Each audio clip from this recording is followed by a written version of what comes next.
Saludos a todos. En esta ocasión vamos a hablar de un tema muy interesante y que además es de meritorio estudio en la materia penal, y es la prohibición de la costumbre y la analogía en esta materia. Como ustedes recordarán, en algunos videos pasados estuvimos hablando acerca del principio de legalidad y decíamos, entre otras cosas, que este principio de legalidad es una exigencia del Estado de Derecho. De hecho, hablábamos de un Estado social y democrático de derecho. Y como exigencia de esta forma de organización política y social, resalta el principio de legalidad no solamente para la materia penal, sino para todas las normas jurídicas de cualquier materia. Sin embargo, en materia penal cobra especial relevancia porque es uno de los postulados básicos de esta rama. También es una exigencia liberal del Estado de Derecho. Recuerden que todas las normas jurídicas, y especialmente aquellas que en materia penal sancionan la comisión de un delito mediante la imposición de una pena, están basadas en el concepto de libertad del hombre. Es decir, el ser humano tiene ese libre albedrío a partir del cual decide acatar o no las disposiciones jurídicas, acatar o no las normas, y no solamente las normas jurídicas, sino todos los tipos de normas que son una regulación en el ámbito social. En ese sentido es que el Estado de Derecho, que se encuentra basado en la liberalidad, en la libertad del ser humano, se basa en este principio de forma muy importante, justamente porque se requieren límites para la aplicación y para el apego o el cumplimiento a las normas jurídicas. Esos límites, entendemos que toda restricción a la libertad se tiene que llevar a cabo mediante instrumentos jurídicos y concretamente mediante leyes en el sentido amplio. Este concepto estaría abarcando no solamente las leyes en sí, sino todas las formas de creación de una regulación de la conducta humana, es decir, en el término más general, la norma jurídica, que comprendería también, por supuesto, a la norma fundamental, que comprendería también a los tratados internacionales, a la jurisprudencia cuando esta ya es obligatoria. Bueno, de hecho la jurisprudencia es obligatoria, etcétera. Entonces, es en ese sentido que el principio de legalidad se convierte en un medio para regir a la comunidad que elige sus representantes. La ley y el principio de legalidad son o proveen ese medio. Es por ello que tenemos este concepto que también ya habíamos comentado, que es el jus puniendi. Al momento de ejercerse, como afecta derechos y libertades de los ciudadanos, tiene que ser establecido por el Poder Legislativo o por los representantes de estos ciudadanos, que en este ámbito, es decir, en el legislativo, pues se encargan, como ya todos sabemos, de crear la normativa jurídica. Y esto tiene una medida histórica y una razón de ser histórica, porque la idea del principio de legalidad se ha plasmado en diferentes variantes y con diversos añadidos en la formulación de una serie de garantías que también ya habíamos comentado, y las cuales tenemos en estos latinismos: nullum crimen, nulla pena sine previa lege. Pero además, fíjense en esa parte: previa lege penale certa, es decir, una ley penal que sea cierta, scripta et stricta, es decir, que se encuentre escrita y que además sea estricta, y resume la idea de legalidad penal que hoy día es común en la doctrina y en la jurisprudencia.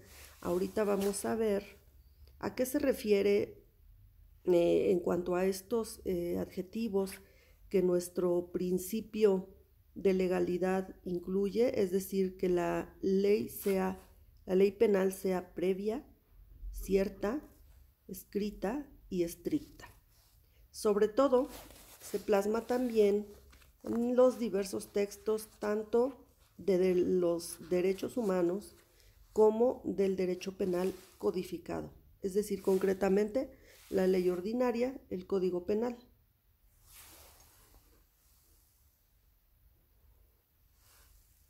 Es de ese principio entonces del que desprendemos las 4 garantías y caracteres de la ley penal. Con la denominación de garantías nos referimos a los contenidos concretos de legalidad en materia penal, es decir, las 4 exigencias que limitan el uso del jus puniendi mediante la ley. Es por eso que mencionábamos que el principio de legalidad se ve plasmado justamente en estas características, o son estas características las que nos dan el contenido del principio de legalidad. Frente al ejercicio del jus puniendi, que como veíamos es una facultad que tiene el Estado para castigar, el ciudadano tiene una serie de instrumentos legales para definir las conductas sancionadas y sus penas, así como los tribunales enjuiciadores y el modo de ejecutar las penas. Recordarán ustedes que el jus puniendi abarca justamente estas 3 dimensiones, la legislativa, que es la facultad que tiene el Estado para crear las leyes punitivas, la judicial, que es la regulación de los órganos del Estado que se van a encargar de aplicar la ley penal y por tanto de imponer las sanciones, así como la ejecutiva, que es la facultad del Estado a través de la cual ejecuta la sanción que previamente fue impuesta por el órgano jurisdiccional con base en la ley penal. Habíamos resaltado justamente esta íntima correlación que existe entre las 3 dimensiones y de qué manera el principio de legalidad regula las 3 dimensiones. Concretamente estamos hablando de la garantía criminal, es decir, que el crimen o delito debe estar definido en la ley. La garantía penal, es decir, que la pena o la sanción que corresponda al delito debe estar definida en la ley. La garantía jurisdiccional, es decir, que el juez que conoce de la causa por el delito para aplicar sanciones en su caso debe estar determinado por la ley. Y la garantía de ejecución o garantía penitenciaria, que consiste en que el cumplimiento de las sanciones se debe llevar a cabo mediante el régimen legalmente establecido. Y volvemos a este importante punto, que es la rectoría del principio de legalidad en todos estos aspectos fundamentales para el Estado de Derecho.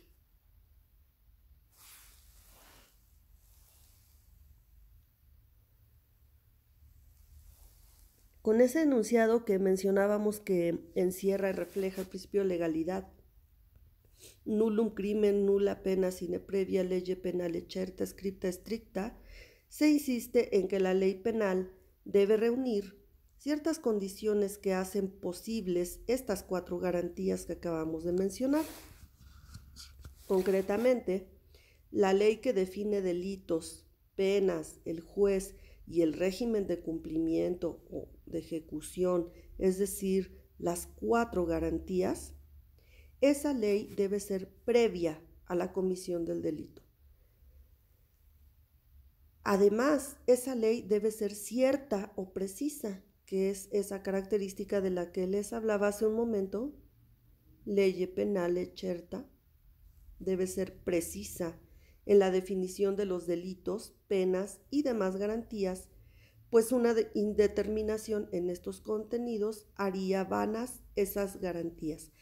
Para que esas garantías sean ciertas, sean precisas, se puedan llevar a cabo, se puedan tutelar, es necesario que la definición de delitos, de penas y de garantías se encuentre con toda precisión establecida en la ley. Por ley escrita debemos entender que el jus puniendi no tiene como fuente la costumbre. La costumbre queda excluida como fuente de delitos y de penas. Aquí es donde resaltamos el encuadre del tema. Las garantías que se desprenden del principio de legalidad nos llevan en una de sus partes a que la ley debe encontrarse escrita y esto, por tanto, excluye a la costumbre. Recuerden que la costumbre no se trata de una ley escrita, por supuesto, es un uso que se encuentra arraigado y que de forma repetitiva se lleva a cabo en una comunidad y que esa comunidad considera obligatoria. La costumbre es una fuente formal del derecho. No obstante, en el caso del derecho penal, expresamente nuestro texto constitucional prohíbe la aplicación o el uso de la costumbre en la aplicación de penas. Eso es importante resaltarlo porque no significa que la costumbre se encuentre prohibida o no se pueda usar, vamos a decirlo así, no se pueda llevar a la práctica en todo ámbito o en toda materia penal. Si seccionamos ese ámbito, diríamos que específicamente se refiere a las penas o a la imposición de las penas. Estas no pueden ser llevadas, las penas no pueden ser obtenidas y tampoco se pueden aplicar de la costumbre. Otra exigencia de este principio de legalidad es que la ley penal sea estricta. Esto significa que no cualquier ley escrita es fuente de derecho penal, solamente lo es aquella que sea emanada del Poder Legislativo y que tenga justamente esa finalidad, es decir, la finalidad de establecer qué conductas serán consideradas delitos y cómo se van a sancionar.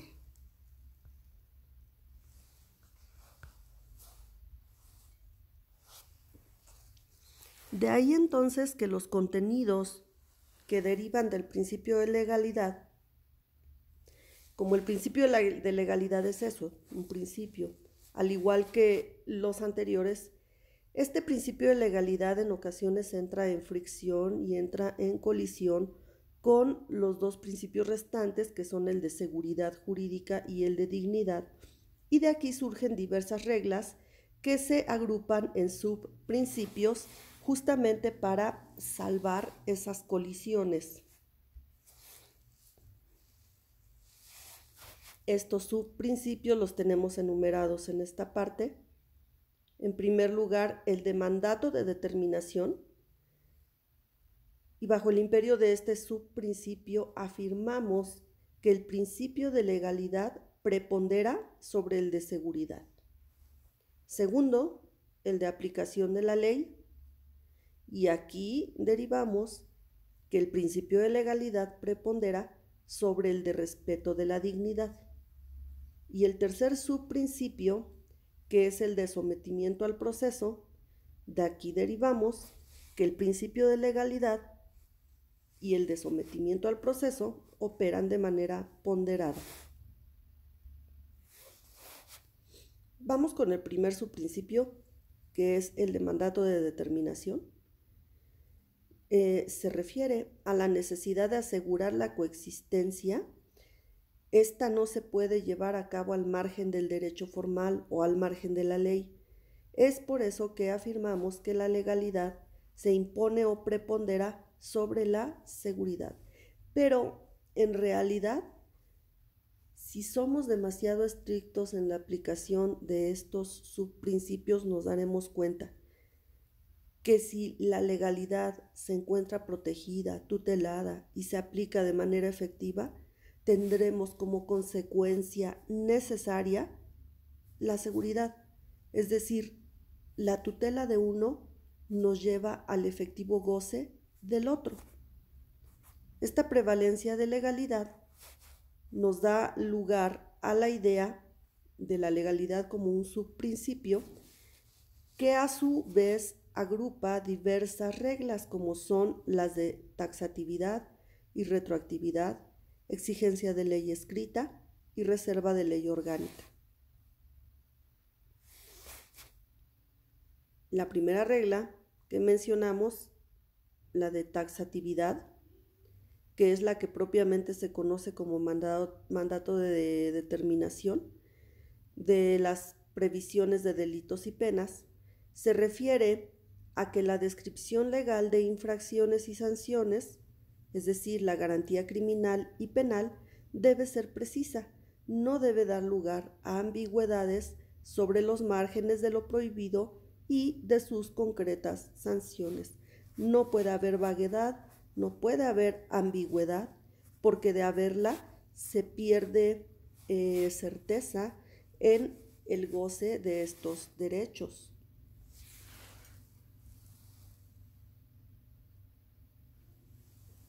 No se refiere entonces a que la ley penal debe ser taxativa, precisa en la definición de cualquier restricción de los derechos y libertades. Como ya sabemos, esta es una pretensión de limitar el ejercicio del ius puniendi estatal. De lo contrario, la vaguedad y la imprecisión dejarían en manos de una instancia no legislativa lo que se debe entender por delito y pena, concretamente en manos de la instancia judicial. Esto no puede ser así. Es por eso que cuando nos referimos a taxatividad, nos estamos refiriendo justamente a la precisión en los mandatos que emitidos por el Poder Legislativo van a regular también el actuar del Poder Judicial. El mandato de determinación entonces prohíbe el recurso a la analogía y con esto llegamos a la segunda parte importante de este tema, que es justamente el uso de la analogía en materia penal. Y si ustedes se dan cuenta, esta proviene o se deriva directamente de este mandato de determinación. Como dijimos que las leyes penales deben cumplir con esta regla de taxatividad. Luego entonces no podemos echar mano de la analogía para definir un delito y una pena. ¿Qué vamos a entender por analogía? La extensión del ámbito conceptual de un enunciado legal más allá de la dicción literal, siempre y cuando se guarde la identidad de razón. Como la analogía daría lugar a sobrepasar o a ir más allá de la letra de la ley, por ello se entiende que no puede ser empleada en el derecho penal, al menos no para establecer el ámbito de lo prohibido y las sanciones, es decir, no para establecer un delito, no para determinar una pena. También esto se conoce como prohibición de la analogía contra reo. Pero ¿por qué decimos que sería específicamente la analogía contra reo? Porque en la doctrina se discute que lo contrario sí podría suceder, es decir, si realizamos una interpretación del texto constitucional a contrario sensu, esto querría decir que si la analogía favorece al reo, en ese caso sí podría ser aplicada. Y tenemos aquí un ejemplo, ¿no? Para restringir el contenido de un delito.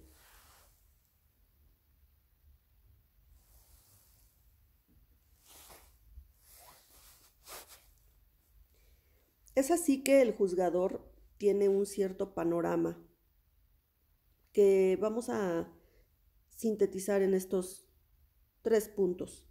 Primero, no le es lícito al juzgador aplicar una pena o medida de seguridad donde no exista previsión legal expresa de presupuestos y consecuencias jurídicas, esto con base en el principio de legalidad penal, y de aquí se deriva la prohibición de la analogía contra reo.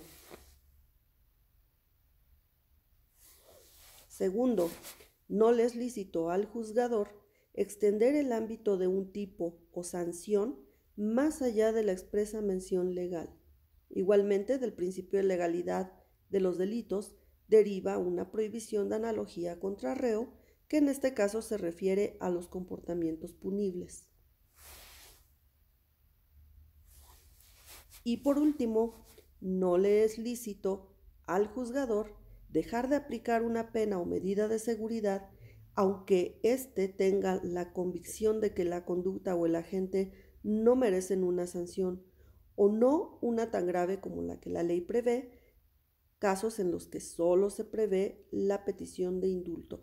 Fuera de estos casos de indulto, y probablemente, pero no sería tan aplicable porque esta no se enfoca a la pena de la amnistía, pero fuera del caso del indulto, el juez no puede dejar de aplicar una pena que se encuentre obviamente prevista en la ley. En estos últimos supuestos es en los que se habla de una prohibición de analogía favor rei, es decir, a favor del reo, aunque su fundamento no parece ser el principio garantista de legalidad penal, puesto que aquí no tendría el sentido de evitar excesos del jus puniendi. Parece más bien una suerte de principio de legalidad procesal que se lleva más allá de la persecución de los delitos hasta la aplicación concreta de la ley. En esta materia, entonces, la situación se puede resumir de la siguiente forma. Primero, rige la irretroactividad, ya que no es lícita la aplicación retroactiva de una ley restrictiva, es decir, que imponga penas o medidas de seguridad a hechos cometidos con anterioridad a la entrada en vigor de una ley. Esta regla admite dos excepciones: la ultraactividad de una ley temporal, más allá del tiempo en el que fue dictada, y la retroactividad de las disposiciones que sean favorables al reo.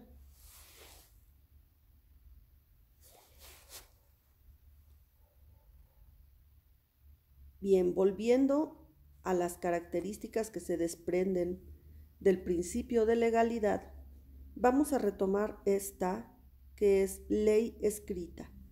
Las normas deben encontrarse escritas, no deben ser normas consuetudinarias. Es por ello que quedan excluidas las normas que no tengan el rango formal de ley. Esta exigencia se concreta en la práctica de nuestro derecho en que la costumbre, como ya mencionábamos hace unos minutos, no puede crear delitos ni penas. De esta manera, se evita o se pretende evitar la incertidumbre que deriva de la imprecisión y falta de conocimiento general que puede tener la costumbre.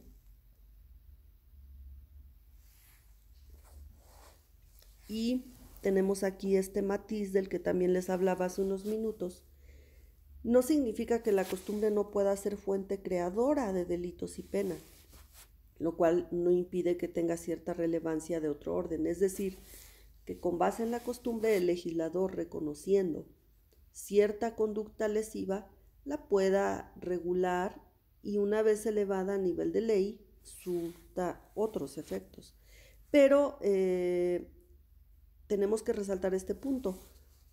Puede tener la costumbre otro tipo de aplicación y otro tipo de relevancia, pero no como fuente directa de penas y de sanciones, de penas y de delitos. Muy bien, pues estas son las consideraciones alrededor de la prohibición de la costumbre y la analogía en materia penal.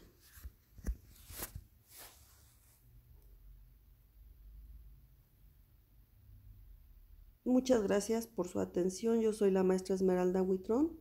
Hasta la próxima.